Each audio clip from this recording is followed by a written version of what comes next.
இந்த விஷயத்த வந்து நான் வரும்போது எதார்த்தமா பார்த்தது தான்.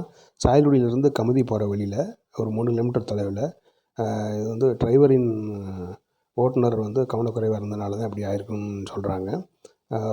ரோடு சைடில் வண்டி கீழே இறங்குனோனே நல்லா மழை பெஞ்சிருந்ததுனால மண் வந்து அமுங்கி டப்புன்னு சாஞ்சிருச்சு.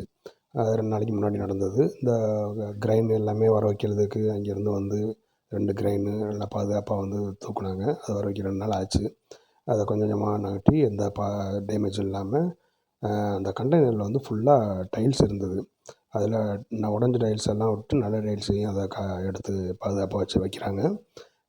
2 கிரெயின் வந்து அதையும் அந்த லாரிக்கும் எந்த இது அசைவது இல்லாமல் தூக்கி அதை முறைப்படி தூக்கி வைக்கிறாங்க.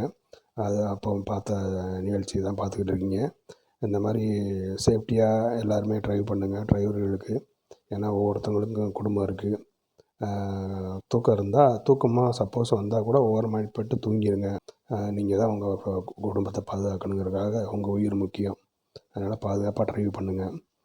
அப்புறம் கொஞ்சம் கொஞ்சமாக இறக்கி அதை சரி பண்ணாங்க. அப்போ 2 டிரைவரும் ரொம்ப நுணுக்கமாக எந்த இதுவும் இல்லாமல் யாருக்கும் ஆபத்து இல்லாமல் பண்ணாங்க. கொஞ்சம் டிராஃபிக் ஆயிடுச்சு.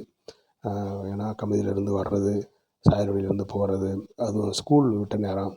அதனால் கொஞ்சம் டிராஃபிக்காக இருந்துச்சு. எல்லோரும் பொறுத்துக்கிட்டாங்க. பாருங்களேன், கொஞ்சம் கொஞ்சமாக நிமித்துறாங்க பாருங்கள்.